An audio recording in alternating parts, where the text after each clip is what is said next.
నమస్తే నవకాంత్. నమస్తే అండి. నా పేరు Dheeraj. I'm from M9 news. Yes. So your pride of Manipur అని చెప్పేసి చాలా పోస్ట్ చదివాను మీ గురించి. Thank so you. People from Manipur are feeling very proud and happy for your journey. Thank you. స్పెసిఫిక్గా ఒక అసిస్టెంట్ స్టంట్మెన్ దగ్గర నుంచి ఒక యాక్షన్ కొరియోగ్రాఫర్ అయ్యేదాకా జర్నీ అనేది it's inspiring story. Thank you sir. So ఎట్లా అసలు ఈ ఫైట్స్, ఈ కొరియోగ్రఫీ ఇదంతా ఎక్కడ స్టార్ట్ అయింది మీకు ఈ పిచ్చి? అంటే నాన్నగారు కూడా ఇదే ఫీల్డ్ అండి, యాక్షన్ డైరెక్టర్గా. తెలుగు సినిమాలో తెలుగు సినిమాలు మేజర్, గూఢచార్య, రజాకార్. సో పేరు ఫాదర్ పేరు నభా స్టంట్స్ అని. ఓకే. ఆ డాడీని ఇన్స్పైర్ అయ్యి ఈ ఫీల్డ్లో వచ్చాను. ఫస్ట్ అసిస్టెంట్గా విజయ్ మాస్టర్ దగ్గర జాయిన్ అయ్యాను. దాని తర్వాత రామ్ లక్ష్మణ్ మాస్టర్గా పర్మనెంట్ అసిస్టెంట్గా ఉంటూ ఒక కొరియోగ్రాఫర్గా ఆయన దగ్గర చేస్తూ సంహావ్ నేను కూడా ఒక యాక్షన్ డైరెక్టర్ అవ్వాలని థాట్ వచ్చింది. మాస్టర్కి చెప్పాను, ఇట్లా అవుతాను మాస్టర్ నేను కూడా యాక్షన్ డైరెక్టర్ అంటే. ఇనీషియల్గా లేకుండే ఫస్ట్ స్టార్టింగ్లో థాట్ లేదా? అంటే ఒక స్టంట్ లైఫ్లో మనం స్టంట్ మ్యాన్ అయ్యేది దాన్ని అచీవ్ చేయడానికి గురించి. అంటే ఏంటంటే మనలో ఉన్న వీల్ పవర్ పెంచేదే ఆ జర్నీ, స్టంట్ లైఫ్ జర్నీ. మనం ఎంతమంది హీరోస్తో మనం చేస్తామంటే ఒక స్టంట్ లైఫ్లో మ్యాక్సిమం ఇండియాలో ఉన్న ఆల్మోస్ట్ హీరోస్తో చేసే కెపాసిటీ మనకు ఒక స్టంట్ దాంట్లోనే ఉంటుంది. సో మనకి ఏంటంటే ఆ జర్నీ స్టంట్ మ్యాన్గా చేస్తూ ఇంతమంది హీరోస్ని మనం హీరో పొజిషన్ చూపిస్తూ వాళ్ళని ఆ పొజిషన్ ఇలా చేయాలి సార్, అలా చేయాలి సార్ అని మనలో అది పెంచింది. సో మనం కూడా యాక్షన్ కొరియోగ్రాఫర్ కావాలని నాకు ఆ విల్ పవర్ ఇచ్చిందే మా రామ్ లక్ష్మణ్ మాస్టర్. ఓకే. ఎందుకంటే one of the senior most stunt assistant ఇంకా ఆయన స్టిల్ రామకృష్ణ గారు అని చెప్పేసి, ఆయన అందరూ రామకృష్ణ బాబాయ్ అని చెప్పేసి ఆయన పిలుస్తూ ఉంటారు.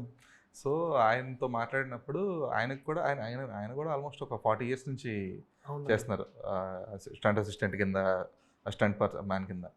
సో ఆయన కూడా ఇలాగే, సార్ మీరు ఎందుకు అవ్వలేదు మరి 40 ఏళ్ళ టైంలో ఎందుకని ఒక యాక్షన్ కొరియోగ్రాఫర్ అవ్వలేదు, లేదంటే మాస్టర్ ఎందుకు అవ్వలేదు అంటే, పేమెంట్ వస్తుందో లేదు క్లారిటీ ఉంటుందండి, అవకాశాలు వస్తా లేదు క్లారిటీ ఉండదు.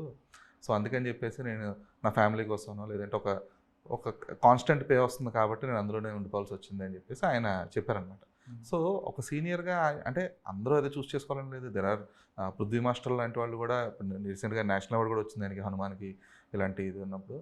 సో అంటే ఆ స్టెప్ లేదు, నేను కొంచెం రిస్క్ చేసి స్టంట్ మాస్టర్ అవ్వగలను, లేదంటే ఒక బిగ్గెస్ట్ కొరియోగ్రాఫర్, యాక్షన్ కొరియోగ్రాఫర్ అవ్వగలను అనే ఒక పుషింగ్ మోటివేషన్ ఏంటి మీకు?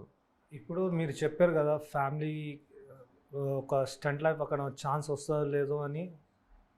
నేను ఫైట్ మాస్టర్ కార్డు అప్లై చేసేటప్పుడు 25 లక్షల చేతులు అప్పు వేసుకొని ఉన్నా, కానీ డేరీ చేశా. ఎందుకంటే నా ఇన్నర్ నాకు తెలుసు నేను అచీవ్ చేయగలుగుతాను, కానీ ఆ మనీ నన్ను ఆపుతూ ఉంటే నేను దీన్ని ఓడగొట్టాలనేది నా ఫీలింగ్. ఆ మనీని ఓడగొట్టాలి. అప్పులు ఉన్నాయని నన్ను భయపెట్టకున్నాను. అప్పులు వచ్చిందే నేను చేసినందుకు వచ్చింది, అది నేను చేస్తేనే మళ్ళీ పోతుంది అది. దాన్ని నువ్వు నన్ను ఆపకని అదే డేర్ మీద వెళ్ళిపోయాను. ఓకే. అదే అంటే ఖచ్చితంగా ఫ్యామిలీ, మీ ఫాదర్ సపోర్ట్ కూడా ఉండింది, but at the same time ఆ రిస్క్ అనేది తీసుకోలేకపోయి ఉంటే కనుక. రిస్క్ లేదంటే లైఫ్లో మనం నెక్స్ట్ మెట్టు చూస్తామో లేదా అనేది ఆ మెట్టు ఎక్కిన తర్వాతనే అర్థమవుతుంది. ఆ మెట్టు తర్వాత మనకు రూట్ కనిపిస్తుంది, లేకుంటే లోయ కనిపిస్తుంది, అది A to Z ఎక్కడం ఫస్ట్ ఎక్కేయాలి అంతే. సో మల్టిపుల్ లాంగ్వేజ్లో వర్క్ చేస్తున్నారు కదా, తెలుగు, తమిళ్, హిందీ, ఆల్మోస్ట్ అన్ని లాంగ్వేజ్లో వర్క్ చేస్తున్నారు కదా. సో వర్క్ స్టైల్ అనేది సేమ్ ఉంటుంది? సేమ్ అండి. సో ఇండస్ట్రీ ఫార్మాట్స్ కూడా ఆల్మోస్ట్ సేమ్ ఉంటాయి, ఎందుకంటే అక్కడ కూడా కొరియోగ్రాఫర్ మారినా కూడా ప్రాసెస్ అదే ఉంటుంది కదా. సేమ్ అండి. సో మీకు ఒక స్టంట్ మ్యాన్గా కానీ, ఒక యాక్షన్ కొరియోగ్రాఫర్గా కానీ కొత్తగా మీరు నేర్చుకునేది కానీ, లేదంటే కొత్తగా ఎంగేజింగ్గా చేసే వర్క్ ఏముంటుంది మీకు అలాంటప్పుడు? అంటే ఎందుకంటే ఇప్పుడు ఆల్మోస్ట్ ఒక్కోసారి కొన్ని సినిమాలు ఏమవుతుందంటే, ఇప్పుడు తమిళ్లో ఒక ఫలానా స్టంట్ అది బాగా వర్కౌట్ అయిందంటే అదే స్టంట్ని మళ్ళీ వేరే మూవీస్లో రిపీట్ చేయడం చేస్తూ ఉంటారు. ఆ ట్రెండింగ్ అయిపోయిందండి. అయిపోయిందా? ఆ కల్చర్ అయిపోయింది. బట్ చేస్తున్నారు కదా, చేస్తున్నారు వన్స్ అపాన్ టైం అది. ఓకే. ఇప్పుడు థియేటర్స్ ఆడియన్స్లా సేమ్ సెకండ్ టైం రిపీట్ అయితే ఉతికే ఆరేస్తున్నారు. అది సెకండ్ టైం అనేది ఇంకా రిపీట్ చేయకూడదు. సెకండ్ టైం రిపీట్ అవుతుందంటే తన కాన్సెప్ట్ యాక్షన్ డైరెక్టర్ అవ్వచ్చు. సో అతను నెక్స్ట్ దానికి వెళ్ళట్లేదు అనమాట. అక్కడ ఉన్న దాన్నే సర్చ్ చేస్తున్నట్టు. అది కరెక్ట్ కాదు. అది ఓకే. ఆడియన్స్ చాలా షార్ప్గా ఉన్నారు ఈ మధ్య. ఓకే. అది హిట్ ఆ ఫ్లాప్ అనేది 1 డేలోనే డిసైడ్ చేస్తున్నారు. 1 డే అక్కడ ఫస్ట్ షోకే ఒక డెసిషన్ వచ్చేస్తున్నారు అసలు. ఓకే. సో ఇప్పుడు పెద్ద విషయానికి వస్తే మనం చూసే ఒక డిఫరెంట్ ఒక ప్యాటర్న్ ఉంది సినిమాలో. అంటే మనం రెగ్యులర్గా చూసే ఒక కుస్తీ లాగా కాకుండా, మనం రెగ్యులర్గా చూసే ఒక క్రికెట్ లాగా కాకుండా, మనం అంటే మన సినిమాలు ఇప్పటిదాకా చూసిన వాటిలో కాకుండా చాలా కొత్తగా డిజైన్ చేసినవి ఉన్నాయి. ఇప్పుడు ఈవెన్ ఆ క్రికెట్ షాట్స్ కూడా భలే డిఫరెంట్గా ఉన్నాయి. అసలు ఇందాక ట్రైలర్ షాట్ ఒకటి ఉంటుంది, చరణ్ ఇట్లా కంప్లీట్గా 360 degrees 180 degrees ఇట్లా తిరిగి ఒక షాట్ 6 కొట్టే షాట్ కానీ ఇవన్నీ కూడా. సో ఇందులో మీ యాక్షన్ కొరియోగ్రఫీ పార్ట్ ఎంతవరకు ఉంటుంది? అంటే సినిమాలో ఇంట్రొడక్షన్ ఈ క్రికెట్ మీద అయితే ఏదైతే ఉందో, ఆ ఇంట్రొడక్షన్ దగ్గర నుంచి ఆ bat shot 6 shot bat shot ఉంది ఫైనల్ కొట్టి ఇలా కొట్టేది, ఆ షాట్ మనం డిజైన్ చేసింది. ఓకే. ఇంకా దాని తర్వాత ఇంకోటి క్రికెట్ది ఉంది, అది సుప్రీం సుందర్ గారు కూడా ఇంట్రొడక్షన్లో చిన్న ఒక 3 days వర్క్ చేశారు. దాని తర్వాత నైట్ ఎపిసోడ్ది కూడా చిన్న కెవిన్ వాళ్ళు చేశారు క్రికెట్. ఓకే. ఓకే. అండ్ ఈ కుస్తీ విషయానికి వస్తే, ఎందుకంటే మీరు ఎంత కొత్తగా చూపిద్దాం అనుకున్నా కూడా ఏవైతే ఆ స్టాండర్డ్ మూవ్స్ ఏవైతే ఉంటాయో, అంటే బాడీని ఫ్లిప్ చేసి పడేయడం, లేదంటే అలా పంజాలా పట్టుకోవడం, ఇవన్నీ కూడా అవి స్టాండర్డ్ మూవ్స్. అవి అంటే ఎన్ని సినిమాల్లో కుస్తీ సినిమాల్లో చూసినా, లేదంటే ఎలాంటి లైవ్ స్పోర్ట్స్లో చూసినా కూడా అవే ఉంటాయి. వాటిని కమర్షియలైజ్ చేసి ఫ్యాన్స్ ఎంజాయ్ చేసేలాగా కొరియోగ్రఫీ చేయడం మీ జాబ్. సో ఇప్పుడు ఆ కొత్త స్టైల్లో ఏం తీసుకొచ్చారు? అంటే ఫస్ట్ నేను స్టైల్ తీసుకోవడానికి ఒక దారి అయిందే బుజ్జిబాబు గారు. అయినా ఇంట్రొడక్షన్ ఒక మట్టిలా, ఒక మట్టి కథ. ఫస్ట్ ఇంట్రొడక్షన్ మీరు చూడండి, ఆ క్రికెట్ కానీ ఆ స్వాగ్ కానీ, ఒక ఊరు పల్లెటూరు నుంచి ఒక ఒక ఒక అంటే అరే మనోడ్రా అని ఆ ఫీలింగ్ దాంట్లో కూడా ఉంటుంది. సేమ్ కుస్తీలో కూడా అరే ఈ మనోడ్రా, మన ఎట్లా అని చెప్పాలంటే మన ఒక ఏమంటారు, మన ఊరు నుంచి ఒక ఎలా అంటే మనోడు అనేది ఒక ఊరు నుంచే పుడుతుంది అండి, సిటీ నుంచి పుట్టదు. ఫస్ట్ ఆఫ్ ఆల్ ఒక విలేజ్ నుంచే అరే మనోడ్రా అనే ఫీలింగ్. ఎందుకంటే ఆ మనోడు సిటీ వరకు వెళ్ళాడు. ఫస్ట్ ఏదైనా ఫస్ట్ ఎక్కడి నుంచి మనం బయటకు వచ్చి ఊరు నుంచే. పిద్దిది కూడా అదే, ఫస్ట్ ఊరు నుంచి కుస్తీ నుంచి ఇంకా సిటీ. ఓకే. సో ఈ మొత్తం ఎన్ని యాక్షన్ సీక్వెన్సెస్ ఉన్నాయి సినిమాలో? ఆల్మోస్ట్ పెద్దవి ఉన్నాయి, స్మాల్ ఉన్నాయి. Almost 7 to 8. Okay. Complete action blocks. దాంట్లో కొన్ని చిన్న ఎపిసోడ్స్ ఉన్నాయి, బిగ్ ఎపిసోడ్ అంటే ఒక 4. ఓకే. ఓకే. అండ్ ఈ రన్నింగ్ సీక్వెన్సెస్ ఎలా చేశారు చెప్పండి? రన్నింగ్ ఎపిసోడ్ అది నాకు తెలీదు, మీరు చెప్తే కానీ నాకు తెలియదు. లేదు, ట్రైలర్లో ఉంది, కంగారు పడక్కర్లేదు, చెప్పచ్చు. ఏ ట్రైలర్లో ఉంది రన్నింగ్? ఇప్పుడు ట్రైలర్ చూసాం కదా, సో ట్రైలర్లో షార్ట్ విజిబుల్ చూసారా? నాకే చూపెట్టలేదు ఇప్పుడు, మీరు చూసేసారు. ఓకే. బట్ ఎలా కంపోజ్ చేశారు అదంతా? ఎందుకంటే ఇందాక వాజ్ డిస్కసింగ్ విత్ రత్నవేలు గారు కూడా, సార్ మామూలుగా మనకి రన్నింగ్ ఇవన్నీ అంటే మనకి బాగ్ మిల్కా బాగ్ ఇలాంటి కైండ్ ఆఫ్ ఒక సినిమాలో the peak level of emotion చూసేసాం ఆల్రెడీ. ఇప్పుడు రన్నింగ్లో అంతకు మించిన పీక్ మనం ఏం తీసుకొస్తాము అనేది మీకు ఛాలెంజ్ ఇక్కడ, రత్నవేలు గారికైనా మీకైనా సరే. సో ఏంటి, ఎందుకంటే ఇప్పటిదాకా దాన్ని హోల్డ్ చేసి ఉంచిన స్పోర్ట్ అది, ఇప్పుడు ట్రైలర్తోనే దాన్ని రివీల్ చేయబడింది. అందులో రన్నింగ్ కూడా 1 of the sport అని చెప్పేసి, అది ఇంకొకటి కూడా ఉందంటున్నారు, అది ఇంకా సినిమాలోనే చూడాలి ఖచ్చితంగా.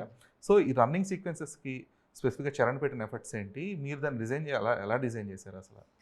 అంటే చరణ్ బాబు నిజంగానే అక్కడ ఉన్న, మీకు ట్రైలర్లో ఉన్న ఎవరైతే రన్నర్స్ ఉన్నారో ఆల్ ఆర్ అథ్లెటిక్స్. ఆ అథ్లెటిక్స్ మధ్యలో సార్ పరిగెత్తాలి. అది దానికి ఆయన ఆల్రెడీ ఒక 50 days ముందు నుంచి అన్ని ఫుడ్ కంట్రోల్ దగ్గర నుంచి, డైట్ దగ్గర నుంచి, ప్రతిరోజు ట్రెడ్మిల్ ఒక 45 minutes, దాని తర్వాత మ్యాన్లీ రన్నింగ్ 1 hour. ఏంటంటే ఆ స్టామినా ఏంటంటే మనం ఎక్కువ రన్ చేసేటప్పుడు ఏంటంటే మన ఈ తొడల దగ్గర ఉన్న మజిల్స్, థైస్ కానీ కాప్స్ కానీ తొందర పట్టేసుకుంటాయి. స్టిఫ్ అయిపోతాయి. అవును. ఆయన సమ్ టైంలో కూడా ఆయనకు చిన్నది కొంచెం పట్టేసినా కూడా ఆ పెయిన్లో కూడా ఆయన రన్ చేశారండి. ఎందుకంటే ఒక ఒక షాట్ ఉంది ట్రైలర్లో, లాంగ్ హెయిర్లో బ్లూ షర్ట్ వేసుకొని, blue T shirt, cuts T shirt వేసుకొని, స్లీవ్లెస్ టీ షర్ట్ అనుకుంటా, స్లీవ్లెస్ టీ షర్ట్ వేసుకొని ఈ walks in to the ground. అరే భలే ఉంది కదా షాట్, ఆ లాంగ్ హెయిర్ కానీ ఆ బాడీ కానీ. ఇంకొకటి ఏంటంటే మనం ఇప్పటిదాకా రన్నర్స్ని చూపించినంతసేపు చాలా స్లిమ్గా చూపించాం అని మనం చూసాం ఇప్పటిదాకా మనం. బట్ ఇందులో చరణ్ చాలా బల్కీగా ఉన్నారు అసలు ఆ రన్నింగ్ సీక్వెన్సెస్లో కూడా. సో ఆ రన్నింగ్ స్పీడ్ ఇందాక రత్నవేలు గారు కూడా చెప్పింది ఏంటంటే ఆల్మోస్ట్ ఒక 70 కిలోమీటర్స్ స్పీడ్తో కెమెరా రన్నింగ్ ఉండింది. ఎందుకంటే ఆ రౌండ్ ట్రాలీ దానికి. అండ్ దెర్ వర్ ఈ ఐపీఎల్లో స్పైడర్ క్యామ్స్ ఉంటాయి కదా, ఆ కైండ్ ఆఫ్ కెమెరాస్ కూడా ఆ స్పీడ్ చూపించడానికి అట్లా యూజ్ చేశామని చెప్పి. సో ఎంత స్పీడ్లో మామూలుగా వీళ్ళు అసలు పరిగెట్టేది కానీ ఇదంతా కూడా ఎలా ఉండింది అసలు? అంటే ఇప్పుడు బిగినింగ్ రన్నింగ్ పికప్ అనేది మనకు ఒక 20-30 నుంచి మొదలవుతుంది. కానీ ఎప్పుడు అందుకుంటారు అంటే వీళ్ళు స్పీడ్ ఎప్పుడైతే రన్నింగ్ ఒక మిడిల్ నుంచి స్పీడ్ సడన్గా పుడుతుంది. అది మనకు ఇటు ఉన్న కెమెరా కంట్రోల్ అవ్వదు, వాళ్ళు ఇంకా స్పీడ్ ఆ పికప్. ఎందుకంటే దాన్ని క్యాప్చర్ చేసుకోవడానికి గురించి మేము స్పెషల్గా sir Rathnavelu sir special equipment తెప్పించారు, రోప్ క్యామ్ తెప్పించారు. ఆ స్పీడ్ని అది అసలు అచీవ్ అవడానికి కారణం కూడా రత్నవేలు సారే. ఎందుకంటే ఆయన ఏ దానికి ఏ టెక్నాలజీ వాడాలనేది ఆయనకి బాగా నాలెడ్జ్ ఉంది. హీజ్ అసలు ఆయన మనం అనుకుంటున్న దానికైనా ఒక నెక్స్ట్ లెవెల్ వరల్డ్కి తీసుకొని వెళ్ళిపోతారు. ఓకే. సో ఎంత స్పీడ్ మీరు చూసిన స్పీడ్ ఎంత రామ్ చరణ్ మ్యాక్సిమం రన్నింగ్? అంటే ఇప్పుడు రోల్ కెమెరా యాక్షన్ 1 2 3 4 5 కల్లా ఫినిష్ అయిపోయేది లైన్. ఓకే. ఎస్, ఏంటంటే ఆ కెమెరా ఎందుకంటే ఆ ప్లేస్మెంట్ తగ్గినట్టు ఆ కెమెరాకి అంతే. కానీ ఏంటంటే ఆయన కూడా ఇది సంభావం ఆయన కూడా చాలా ఈ సినిమా మేబీ చరణ్ సార్కి చాలా హెల్ప్ అవ్వచ్చు. హ్యాజ్ ఆయనకి హెల్త్గా కానీ ఒక ఏంటంటే కుస్తీ నేర్చుకొని దాని తర్వాత ఒక మీరు చెప్పినట్టు ఆ ఎపిసోడ్స్ అని ఆయనకి చాలా ఒక బాడీ ఫిజిక్స్ ఎలా టైం లైన్గా మారుతూనే ఉంది, చెక్కుంటూనే వచ్చారు. 80 days non stop dieting, Ayyappa Swamy మాల. అవును చెప్పున్నారు అసలు చరణ్ సార్కి ఆ క్లైమాక్స్ ఎపిసోడ్ అంటే చరణ్ సార్ అసలు 1 man షో అది. ఆయన తప్పించి కళ్ళు ఎటు పోవు. Okay good. అయితే బాహుబలి టైంలో interview one of the media ఇంటరాక్షన్స్లో రాజమౌళి ఒక మాట అన్నారనమాట.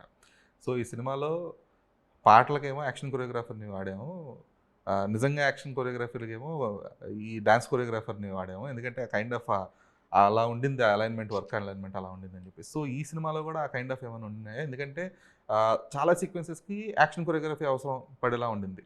ఏది రైట్ ఫ్రమ్ రామ్ చరణ్ ప్రెజెన్స్లో ఇంట్రడక్షన్ ఫైట్ సీక్వెన్సెస్, లేదా సాంగ్స్లో కూడా అప్పుడు మొన్న చిక్రీ సాంగ్ వీటిలో కానీ, లేదంటే రై రై రారా సాంగ్స్ వాటిలో కానీ. So is there an involvement of your action choreography for songs as well? అంటే కుస్తీలో సాంగ్కి అయితే ఇన్వాల్వ్మెంట్ ఉందండి.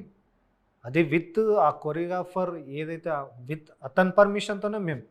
ఎందుకంటే ఒక యాక్షన్లో నాకు ఒక డాన్స్ కొరియోగ్రాఫర్ మాస్టర్ది నాకు హెల్ప్ కావాలంటే అతను నన్ను అడుగుతాడు, నేను మీకు హెల్ప్ఫుల్ అవుతే నేను ఓకే అండి నేను చేస్తాను. సేమ్ అట్లానే చిన్న ఒక సాంగ్ బిట్లో ఉండింది. Okay okay. సో ఇప్పుడు చరణ్తో పాటుగా ఒక చాలామంది ఫైటర్స్ కానీ, లేదంటే ఇప్పుడు ఆ కుస్తీ అనగానే ఖచ్చితంగా ఒక గ్రూప్ ఆఫ్ పీపుల్ వీళ్ళందరూ కూడా ఉండాలి. సో ఇప్పుడు మనం శివరాజ్ కుమార్ వాళ్ళ గ్యాంగ్లో చూసిన వాళ్ళల్లో దెర్ ఆర్ మల్టిపుల్ యాక్టర్స్. ఇప్పుడు గగన్ విహారీ కానీ, లేదంటే రాజ్ అంబటి కానీ, వీళ్ళందరూ కూడా ఉన్నారు కదా. సో ఇప్పుడు కొంతమంది ఆర్టిస్టులను అయితే డైరెక్టర్ విల్ పికప్, లేదు నాకు ఇలా నోటెడ్ ఆర్టిస్ట్స్ కావాలని చెప్పేసి. మిగిలిన వాళ్ళందరినీ కూడా సెట్ చేయాల్సిన బాధ్యత మీదే ఉంటుంది కదా యాక్షన్ సీక్వెన్సెస్ స్పెసిఫిక్గా. సో ఇప్పుడు రామ్ చరణ్ ఫిజిక్కి తగ్గట్టుగా, రామ్ చరణ్ టొనాలిటీకి తగ్గట్లుగా you need to choose people. At the same time అది కుస్తీ తెలిసిన కొంతమంది ఒరిజినల్ కుస్తీ ప్లేయర్స్ని తీసుకొచ్చామని కూడా చెప్పన్నారు బుచ్చిబాబు నిన్న. సో ఇదంతా అంటే ఇప్పుడు ఒరిజినల్ ప్లేయర్స్ని కొంతమందిని తీసుకొచ్చి వాళ్ళని సినిమా కెమెరాకి సినిమా మూమెంట్కి తగ్గట్టుగా వాళ్ళని ప్రిపేర్ చేయడం కానీ, లేదంటే మీరు ఈ ప్లేయర్స్ని పిక్ చేసుకోవడం కానీ, ఇదంతా ఎలా జరిగింది? అంటే ఇప్పుడు మీరు చెప్పినట్టు సార్కి టక్కర్ ఫోర్గా బ్యాలెన్స్గా ఉండాలనేది. ఆయన ఒకటి టవల్ ఒకటి వేసుకొని వస్తారు చరణ్ సార్. అప్పటి వరకు కొంచెం నార్మల్గానే కనిపిస్తారు. ఆపోజిట్లో ఉన్నవాడు చాలా స్ట్రాంగ్ ఉన్నాడు ఏదో మనం ఫీల్లో ఉంటాం. ఎప్పుడైతే ఆయన ఇలా అన్నాడో ఆ కట్లేంటి, ఆ ప్యాక్స్ ఏంటి, అసలు ఆపోజిట్ టోటల్ డౌన్ అయిపోయాడు. సార్ ఇలా అయిపోయారు. ఏంటంటే ఆయన చాలామందిది కొంతమందిది అంటే బయట ఎట్లా కనిపిస్తారు చీట్ బాడీస్ అంటారు కొంతమంది. షర్ట్ వేసుకున్నప్పుడు కొన్ని సింపుల్గా సారదాగా ఉంటారు, కానీ బాడీ ఇప్పిన తర్వాత ఆ కట్స్ అసలు ఆటోమేటిక్లీ స్క్రీన్ ఇట్లా తీసేసుకుంటుంది. సో ఆయన బాడీ అసలు ఆయన నిజం చెప్తున్నా, ఇట్లా చిన్న టవల్ కట్టుకొని బట్టలు కట్టుకొని వచ్చి తీసే వరకు అసలు. ఓకే, బట్ అంటే అదే ఇప్పుడు చరణ్తో పాటుగా కనిపించే వాళ్ళందరినీ పిక్ చేయడం కానీ, ఒరిజినల్ కుస్తీ ప్లేయర్స్ని మీరు ట్రైన్ చేయడం కానీ, ఎందుకంటే వాళ్ళ మూమెంట్స్ ఫాస్ట్గా ఉంటాయి. వాళ్ళు జనరిక్ ప్లే చేస్తున్నట్టుగా వాళ్ళ రెగ్యులర్ మూమెంట్స్ వాళ్ళు వెళ్ళిపోతూ ఉంటారు. సో వాళ్ళని కంట్రోల్ చేసి, ఎందుకంటే బుచ్చిబాబు చెప్పున్నారు ఒక మూమెంట్లో వాళ్ళు జస్ట్ నార్మల్గా వచ్చి పట్టుకోవాలి ఇలాగా. ఒక్కోసారి ఏంటంటే వాళ్ళు ఫాస్ట్గా వెళ్ళిపోతున్నారు, కెమెరాకి ఒక్కోసారి క్యాప్చర్ అవ్వట్లేదు. ఒక్కోసారి చరణ్కి కూడా there was a injury, hand injury అది ఉండింది.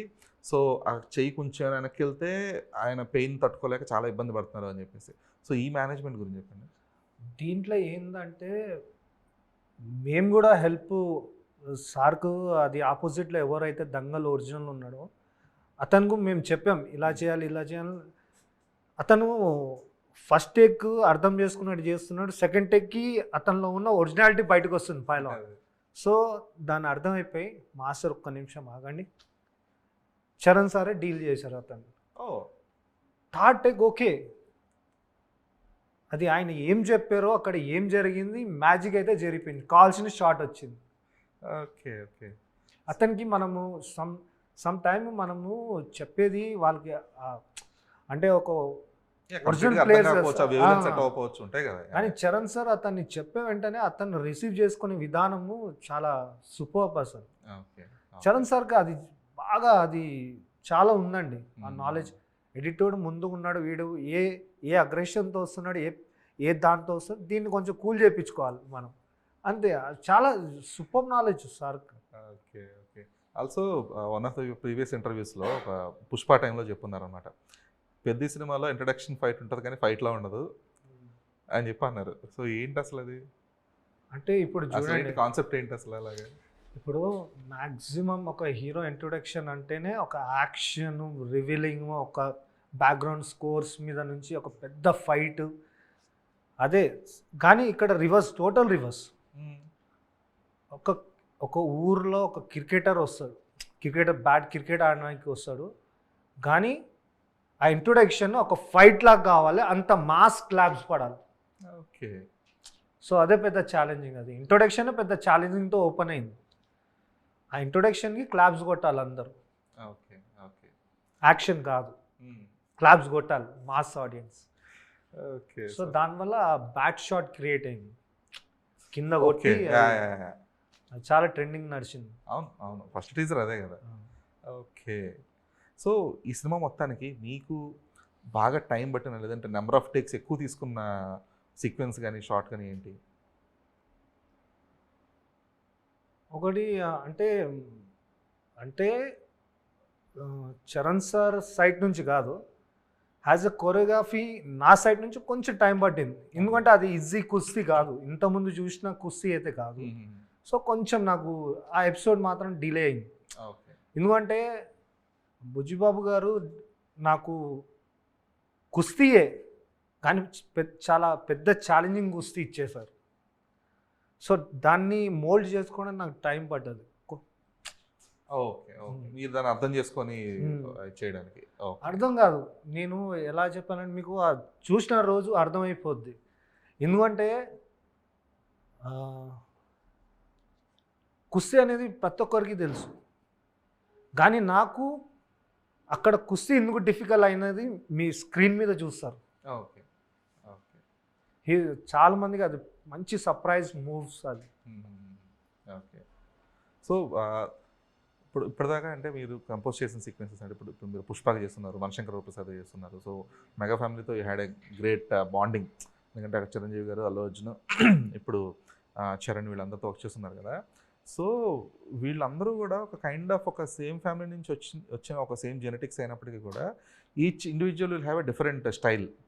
అవునండి. సో చిరంజీవి గారి స్వాగ్ ఒకలాగా ఉంటుంది, అల్లు అర్జున్ స్వాగ్ ఒకలా ఉంటుంది, చరణ్ స్వాగ్ ఒకలా ఉంటుంది కదా.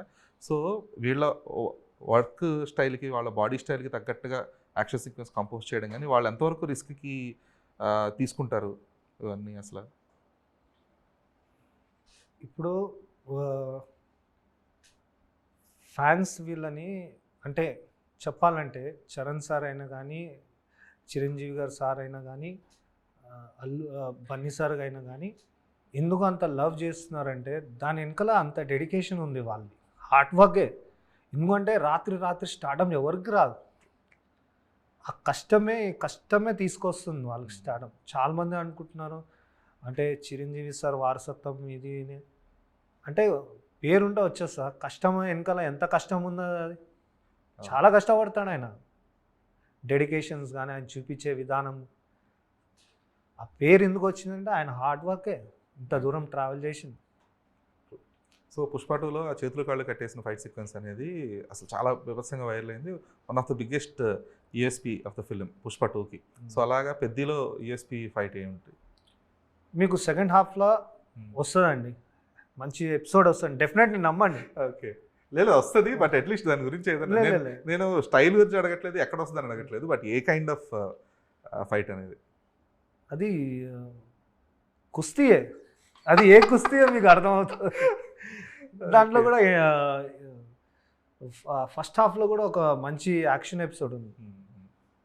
ఓకే సో రిలీజ్ అయిన తర్వాత మాట్లాడాలి, మీతో ఏం మాట్లాడినా కూడా మాట్లాడి ఇప్పుడు ఏం డీటెయిల్స్ అది ఎలా ఉంటుంది అంటే నా తారీఫ్ నేనే చేసుకున్నట్టు ఫీలింగ్ వస్తుంది. అందరు కలిసి తారీఫ్ చేసిన రోజు తారీఫ్ అని కాదు, ఎలాంటి కైండ్ ఆఫ్ ఉండబోతుంది, ఆడియన్స్ కి కూడా ఎలా ఉంటుంది అంటే ఎక్స్పెక్టేషన్ ఇప్పటిదాకా రిలీజ్ చేసిన కంటెంట్ ఏది కూడా మీకు తెలుసుగా, మీడియా ఎట్లా ఫాస్ట్ ఫ్యాన్స్ ఎట్లా ఎట్లా ఏఐ ఎట్లా ఉంది ఫ్యాన్స్ లేదంటే ఇప్పటిదాకా ఒక్క యాక్షన్ సీక్వెన్స్ కూడా బయటికి రాలా. రిలీజ్ చేసిన కంటెంట్ దేంట్లో కూడా ఒక్క యాక్షన్ కూడా లేదు. కానీ బుచ్చిబాబు చెప్పడం కానీ లేదంటే రత్నవేలు గారు చెప్పడం కానీ వీళ్ళందరూ కూడా ఏంటంటే చాలా యాక్షన్ సీక్వెన్సెస్ ఉన్నాయి అంటున్నారు. ఈవెన్ ట్రైలర్లో కూడా యాక్షన్ సీక్వెన్సెస్ ఏం పెట్టలేదు అసలు. సో అంతగా హోల్డ్ చేసి ఉంచుతున్నారు కదా, సో అవి బ్లాస్ట్ ఉండాలి అది సినిమాలో. సో ఎలా ఉండబోతున్నాయి ఏంటి అని ఒక క్యూరియాసిటీ అంతే. సెకండ్ హాఫ్ అసలు నేను ఫస్ట్ హాఫ్ నుంచే మొదలవుతుంది.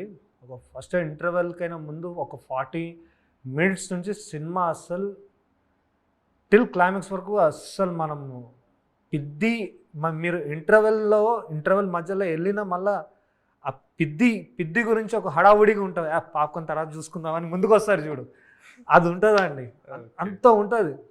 దీని తర్వాత ఏంటనేది ఓకే నిజంగా ఆయన మొన్న బుజ్జిబాబు గారిది డైరెక్టర్ గారిది ఒకటి చూశాను, పిద్దిని అంత గుండెల నుంచి ఈజీగా తీయలేరు మీరు అని. అది వాస్తవం.